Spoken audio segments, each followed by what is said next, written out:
You go caught taking drugs, you're charged. It's like fucking murder. If you fucking murder somebody, you're gonna go to jail anyway. So much shit. He's deeper in the shit than a man that is covered in shit. That's where he is right now. Derek Chisora mocks Jake Paul after he failed drug test and got suspended. Chisora tears into Jake for embarrassing the sport right before the Anthony Joshua fight. He calls the situation pathetic, insisting a long ban is deserved. According to Chisora, if you gamble with drugs, you don't belong anywhere near a boxing ring. You know, everybody who gets caught taking drugs should get a fucking 10-year ban, man. Fuck everybody. I don't understand why we have to fucking footsie around this shit for. The revelation of Jake Paul's failed test has sent shockwaves through the boxing world. Eddie Hearn breaks down the rules, emphasizing that even a week before a fight, banned substances are unacceptable. This situation underlines the seriousness of compliance and the immense pressure athletes face to maintain integrity in high-stakes bouts. The issue with that substance is it's banned in competition under the WADA code. And under the WADA code, in competition represents the day of the fight, which you could actually essentially fail a test for that a week before the fight. Adam Smith doesn't mince words. Failing a cocaine test is a staggering embarrassment for Jake Paul. This isn't just a slip, it's a public display of recklessness that undermines any credibility he hoped to earn. In the eyes of the boxing world, Paul looks less like a fighter and more like a cautionary tale. Eddie said to me yesterday it's 60-40, so we don't know. I don't know if that is the case and he's failed a sample for cocaine. That's really surprising, massively surprising. Johnny Nelson doesn't hold back. Taking a banned substance in professional boxing is an act of sheer stupidity. Jake Paul has not only risked his career but made a mockery of the sport. Nelson's frustration reflects the wider outrage. Discipline and respect are non-negotiable, and Paul clearly failed both. I think now you won't know what stays for 2 weeks. I don't know, why would you take it knowing there's a possibility that it's going to be in your system? And why would you take it for our sport anyway? Ade Oladipo opens with disbelief. How could a professional make such a mess right before a major fight? Jake Paul's attempts to excuse the situation as other means only magnify his embarrassment. The boxing world is left incredulous as a career already criticized now faces public humiliation on a global stage. If it's somehow in his system from other means, I know that might sound crazy, but I guess we have to give him the benefit of the doubt, do we? I'd like to think we do. But yeah, this is wild. Honestly, this is wild. Duke McKenzie opens with disbelief, 2 positive tests, and Jake Paul still tries to claim innocence? It's an embarrassment of epic proportions. This isn't just a mistake, it's a public spectacle of negligence. Paul's credibility is crumbling, leaving fans and fighters alike questioning how he ever earned a place in the ring. What's the point? How can he give a sample and then a B sample and they both come back positive for a banned substance? It doesn't make any sense. That's the thing. Adam Catterall begins with a stark reality. Failing a drug test in boxing isn't just shocking, it's disgraceful. Jake Paul has turned what should have been a career milestone into a public humiliation. Fans are left disillusioned, and the sport is forced to question whether Paul has any professionalism left to offer. Any fighter fails a performance-enhancing drug test, it is incredibly shocking and disappointing. Liam Goff makes it clear Jake Paul's excuses about limited amounts fall apart under scrutiny. Even a small misstep in a professional sport of this magnitude is unforgivable. Paul's reputation is in tatters, and the public humiliation only grows as experts dissect exactly how long substances can linger in a fighter's system. Just chuck it out there. If depending on the amount, that will depend on how long it remains in your system. So, from what I can gather, if you've taken very limited amounts, very little amounts, it could stay in your system. Depending on the nature of the test, if it was a saliva test, if it was a urine test, if it was a hair test, it's going to stay in your system a lot longer. But Spencer Oliver doesn't hold back cocaine in a professional fighter's system before a major bout is not just shocking, it's absurd. Jake Paul has turned his career into a spectacle of incompetence. The stakes were huge, yet his reckless decisions have left fans and professionals alike questioning how seriously he takes boxing. It's blown away by what it is, recreational drugs, cocaine. You just go, how has that got in your system? He's got some explaining to do for one, and you think with what you had on the line and with what what was coming up for you, and the opponent you had in front of you, you just go like, cocaine in your system. Yeah. It's just, It's absurd. Eddie Hearn sets the scene with urgent clarity. Jake Paul's failed drug test isn't just a minor hiccup, it's a full-blown crisis unfolding in real time. The British Boxing Board of Control is now at the center, and Paul's credibility hangs by a thread. This is the kind of professional disaster that can define a career negatively. Hearn's cautious tone underscores how unprecedented and humiliating this situation is for someone who has marketed himself as a serious fighter. The scramble for explanations and legal maneuvering only amplifies Paul's public embarrassment, leaving fans in the boxing world questioning if he has any discipline or respect for the sport at all. At the moment, the British Boxing Board of Control aren't. So we have to speak with them, deal with the legal situation and see where it lands. And this is quite fresh.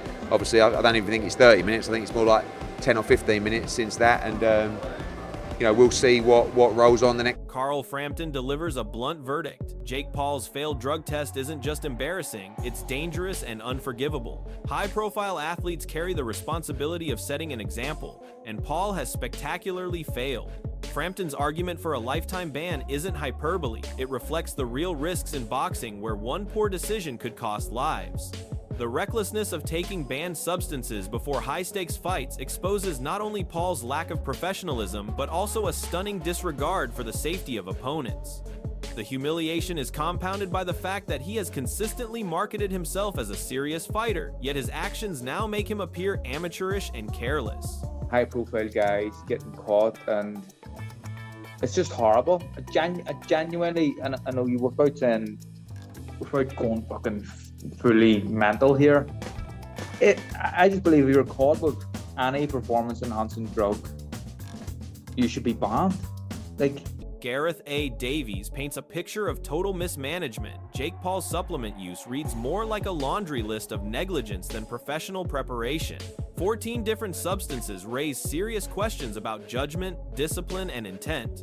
Davies emphasizes that even experts are scrambling to make sense of it, highlighting the scale of Paul's humiliation. A fighter who has cultivated a public persona of dominance now appears reckless and unprofessional. The revelation of multiple supplements creates a narrative of someone treating a serious sport like a gimmick. For fans and professionals alike, it's astonishing that someone stepping into a high-profile fight could display such blatant disregard for rules and reputation. Today, I haven't been reporting on it this morning. I'm just slowly coming up. One of my colleagues, Jeremy Wilson's doing it for the Telegraph. He's the drugs expert or the doping expert on the desk, and I think there was something like 14 supplements that he was using. Carl Froch doesn't sugarcoat the reality. Jake Paul has repeatedly proven he cannot compete with legitimate heavyweights. His failed drug test only adds insult to injury, undermining any pretense of credibility. Froch recalls Paul's humiliating loss to Tommy Fury, emphasizing that this is a fighter whose limitations are glaringly obvious. Attempting to pit him against someone like Anthony Joshua is ludicrous, and now, with the drug scandal, it's painfully clear Paul is not serious about the sport. Froch's analysis highlights the total collapse of Paul's image from hyped influencer to a cautionary tale of recklessness and hubris, leaving fans and fighters alike shaking their heads. And fake Paul's never been in with a heavyweight. Like I said earlier, he lost to Tommy Fury, a cruiserweight. He lost to him. Tommy Fury's not even British level. So you can't chuck fake Paul in with Anthony Joshua and take it serious. Why can't anyone? Don Charles opens with a blunt reality check. Jake Paul is in no position to share a ring with a seasoned heavyweight like Anthony Joshua. The mere idea seems surreal, almost comical, considering Paul's record and the disastrous failures he's amassed both inside and outside the ring. Don acknowledges the formalities of "may the best man win," but the underlying message is clear. Paul has consistently proven he lacks the skill, experience, and discipline to compete at this level. From his loss to Tommy Fury to his recent drug test scandal, Paul's career has become a public spectacle of missteps, leaving fans incredulous. Charles emphasizes the absurdity while hinting at a larger shift in boxing culture, where hype sometimes overshadows competence. But even in this changing landscape, Paul's shortcomings are glaring. He is not just outmatched physically, his professional judgment has been called into question repeatedly. Every excuse, every failed test, every hype-fueled claim erodes his credibility, painting a portrait of a fighter more reliant on publicity than genuine skill. Surprised at that because you just wouldn't put Jake Paul in the same ring as Anthony Joshua, surely.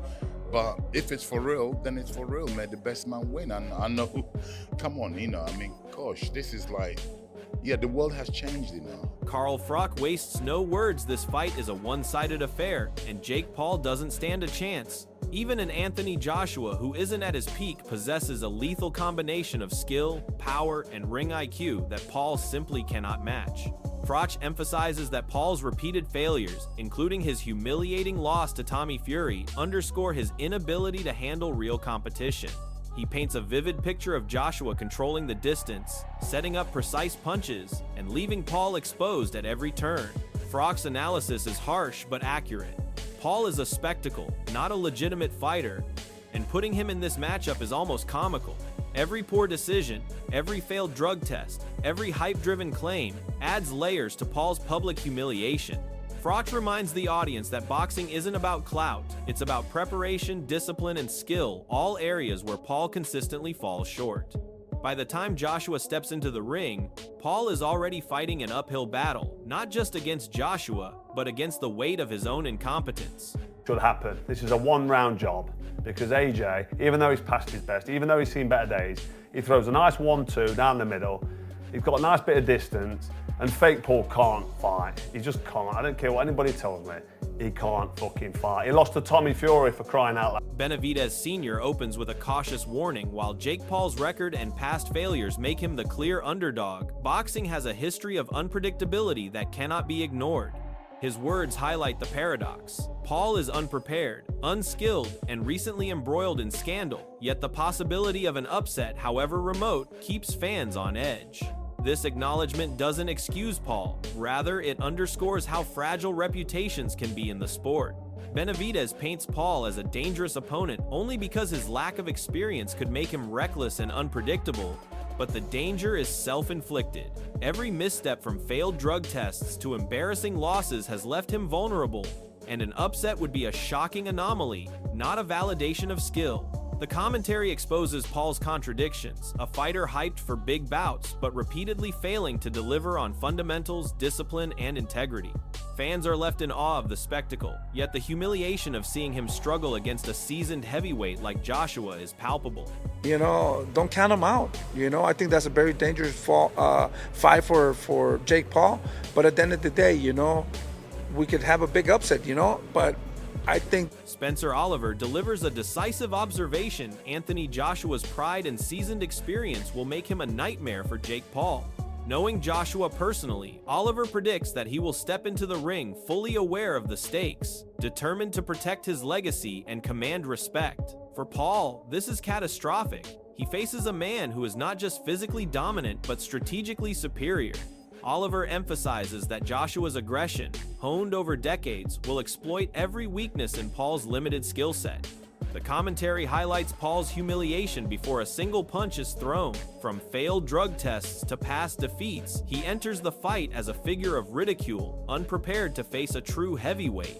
Oliver frames Joshua's dominance as inevitable, showing how every mistake Paul has made has compounded the challenge. The audience is left with a clear picture. Paul is outclassed, outmatched, and on the verge of public embarrassment, a spectacle of hype over substance. Sailing very close to the win, picking Anthony Joshua, because I know Joshua and I know him well, and he's a proud guy, and he will not want to lose any respect from this, and he knows that he's got to get this job done. So expect to see an aggressive Anthony Joshua, which is only bad for Jake Paul. The saga of Jake Paul's failed drug test and mounting career missteps has reached a boiling point. From disastrous losses to Tommy Fury, reckless decisions, and now this public humiliation, Paul has shown the boxing world that hype alone cannot substitute for skill, discipline, or professionalism. Every expert opinion, from Chisora's brutal roast to Oliver's prediction of Joshua's dominance, paints the same picture. Paul is out of his depth. This isn't just about one fight, it's about a fighter who repeatedly undermines the sport and risks the safety and respect of everyone in the ring. Fans, analysts, and fighters alike are watching closely, debating consequences, and questioning whether someone like Paul belongs on such a stage. If you've been following this drama, now it's your turn to weigh in. Do you think Jake Paul can ever recover from this series of blunders, or is his credibility in boxing permanently shattered? Comment below with your thoughts. Let's hear it.